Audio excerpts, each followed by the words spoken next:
Стотици милиони долари воена помош на Соединетите држави се влеваат во Украина од 2014 година, но на таквата помош би можело наскоро да и дојде крај.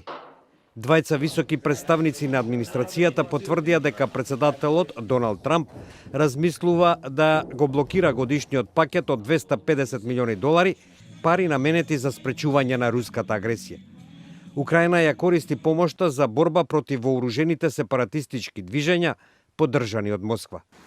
Вестите за ревизијата на помошта доаѓаат на неколку дена откако Трамп на самитот на групата 7 индустријски најразвиени земји во Франција изјави дека на Русија треба да и биде дозволено да се врати во оваа група.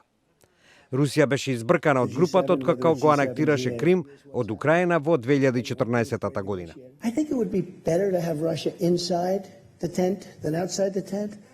Критичарите велат дека евентуалното кратење на помошта е пример за, како што велат, капитулантското однесување на Трамп спрема Русија. Прашање што ги мачи уште откако американските разузнавачи заклучија дека Русија се обидела да влијае врз изборите во 2016 година во корист на Трамп. Некои членови на Конгресот, како Адам Шиф, оценуваат дека задржувањето на таа помош ќе биде деструктивно за американската национална безбедност.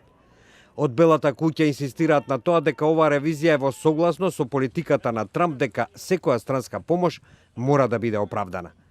Конечната одлука за кратењето на парите за Украина треба да донесе председателот Трамп, а до тогаш таа ќе добива воена помош.